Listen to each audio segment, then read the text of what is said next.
Hey everyone, hope you all are well.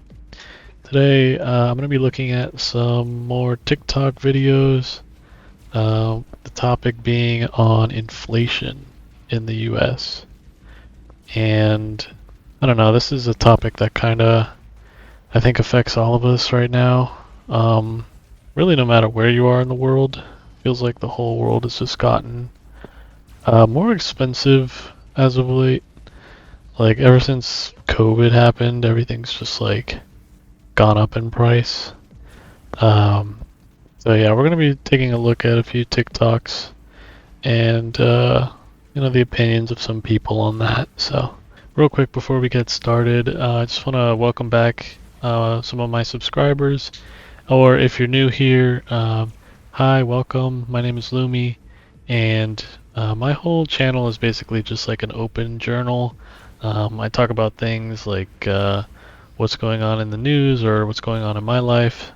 So if you could just leave a like or a comment or consider subscribing, it really helps and goes a long way with the YouTube algorithm. But anyway, let's take a look at these TikToks. I haven't joined in on complaining about anything in the economy, but when I saw this, I was like, you have got to be kidding me. You mean to tell me Tostino's pizzas are now $3.49 a piece? And if you don't believe that, let me show you.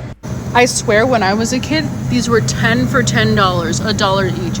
$3.49, $3.49, $3.49, $3.49. What in the high holy of any and all hell has this world come to? $3.49 for one Tostino's pizza. My husband's only getting two. That's it. I ain't fucking paying no more. Yeah, this is super common.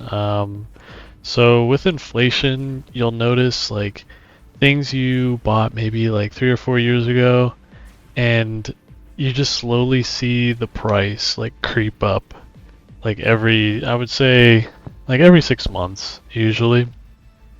But it's really noticeable over like larger periods of time.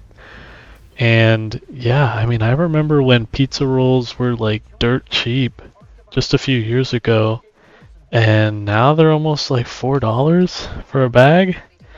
And remember, this stuff isn't like healthy, so it's really just it should be like a snack that you get every now and then. But yeah, now they're charging a lot for something that's just supposed to be like a little treat every once in a while, but yeah, it's no longer the case. But one thing I noticed about that video is kind of funny is I noticed she had like a Louis Vuitton like crossbody on, and I don't know if it's real or fake or not, but it's funny seeing people who um, I guess appear to be really wealthy or who are really wealthy, and yet they always seem to be complaining about like the prices of things. And I feel like a lot of wealthy people, like I don't know if this is like maybe it's just in my experience, but they tend to be super cheap. Like they'll they'll like nickel and dime on stuff like like common things, just like groceries or necessities, but you know they won't bat an eye at like dropping $500 on like a pair of shoes or something crazy. So I don't know. It's just it's a little funny seeing that juxtaposition, I guess. I had $60 to last me until payday because I live paycheck to paycheck. And I got pulled over because I couldn't afford to update my license and my registration until I got paid. And then I got a ticket that I also can't afford. And then I just went online and renewed my registration and my license, and it costed $70. So now my bank account is negative $9.92. And I just want you to know that that is what they meant by the American dream. So yeah, I really feel for this girl here. This is pretty brutal, like a brutal reality check for those who are a little less fortunate. And we live in this society, this capitalistic society that it just preys on the poor, especially with these kinds of these things where you have to pay for everything. So like for example, you have to pay for a car, and you have to pay to, go to work and spend money on gas, and you have to, pay for car insurance, and in her case, um, she had to get her registration renewed, and it also costs money to get a driver's license too, and that renewed.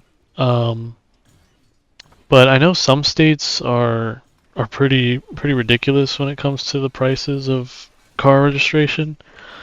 But yeah, it can kind of like spiral, which is I just think the it's just so sad to see like people who are just trying to make it by, and they live paycheck to paycheck, and it's really sad to see how just like these systems in place that like if you just drop the ball once, the whole like house of cards comes crashing down, and it's really scary to think about how, I mean, one wrong move and like, now you're like, maybe you were a few steps behind, but now you're like 10 steps behind, and you're like in this pit that you just gotta like dig yourself out of, and it's pretty brutal. And I don't know, I hate to see it. I hate to see people who are really trying.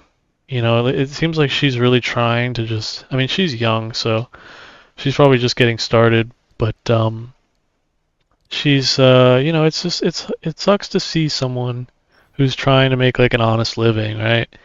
And the system sort of just like punishes you if you mess up like once, or you forget to do like one thing, and it's just like, okay, now you have to deal with like all these other problems because of that one mistake, and it's just like, I don't know. It's sad. Trump's tariffs will make everything more expensive, and it'll make inflation run out of control. I understand on the surface level why you would think that, but it's actually false. And let me give you an example of this. In the 1980s, we had so many vehicles being imported into the United States, it became a problem. And it became so much of a problem that the White House said, hey, we're going to put tariffs and we're going to limit how many vehicles you can bring into the United States. Toyota, which is a big brand we all know, their response to this was, hey, I'm going to partner with GM and we're going to make an alliance and we're going to start manufacturing within the United States so we can avoid these rules. That's what we want companies to do. Instead of companies taking their manufacturing outside of the United States to save money, we want them to say, hey, that doesn't work. And we want them to create thousands of jobs, thousands of pensions, and we want them to create a good, solid product that everyone can afford within the United States. So tariffs on the surface level, I get they can sound scary, but if you actually go look at the history of tariffs and what they do, they create jobs for everyone, and we want to make America's manufacturing the powerhouse of the world again. Tariffs can be a very good thing. Yeah, I scrolled by this TikTok earlier, and it seemed pretty interesting. I really hope what he's saying is true, because I've heard some mixed things about Trump's tariff policies that he wants to implement.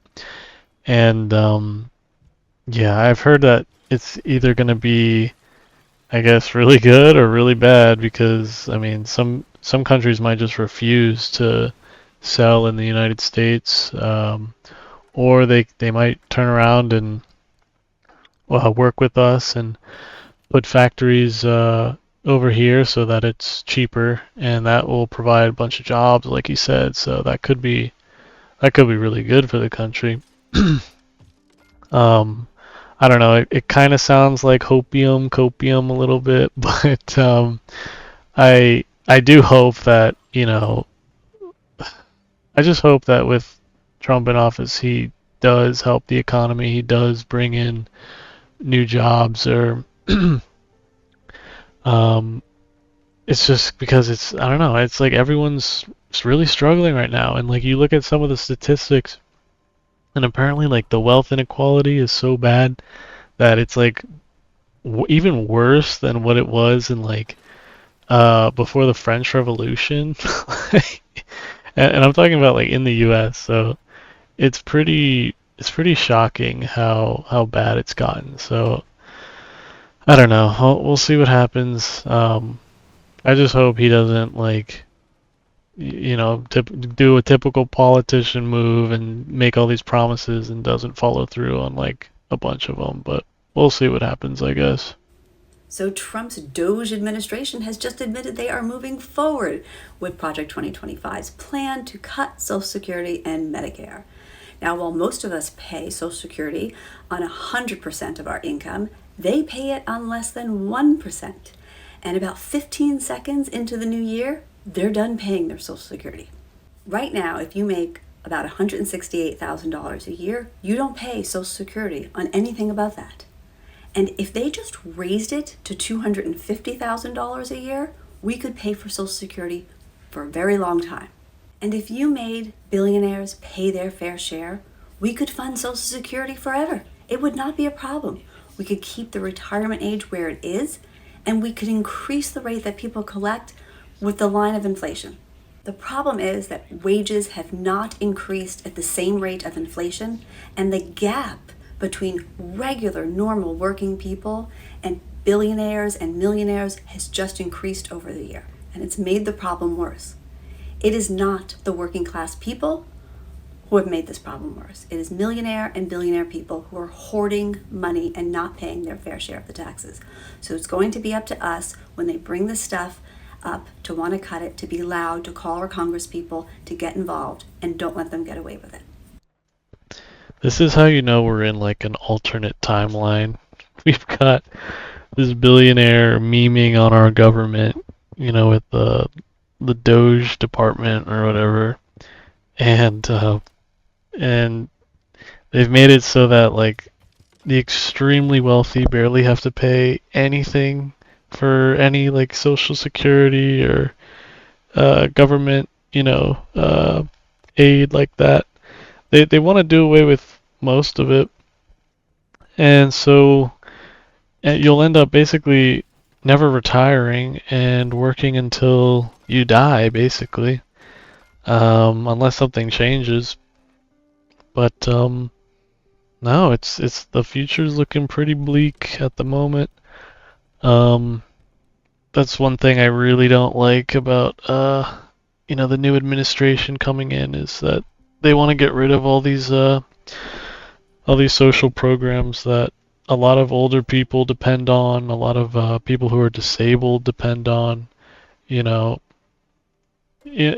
that's the thing. Like, if these systems are good if like no one abuses them, right? But I can see how, like, I think Elon's whole thing was like, oh, he wants to make sure that like no one's abusing the systems in place and whatever. But that's fine and all, but don't just like get rid of it for everyone. Like, that's that's not the answer. So I don't know. That's just another kind of like scary thing is um uh, I'm pretty young, so like I don't have to worry about Social Security for a while. But I've got parents who are getting up there in age, and they're gonna depend on it pretty soon. So, but like for me personally, I feel like I'm paying. They take Social Security out of your pay, right?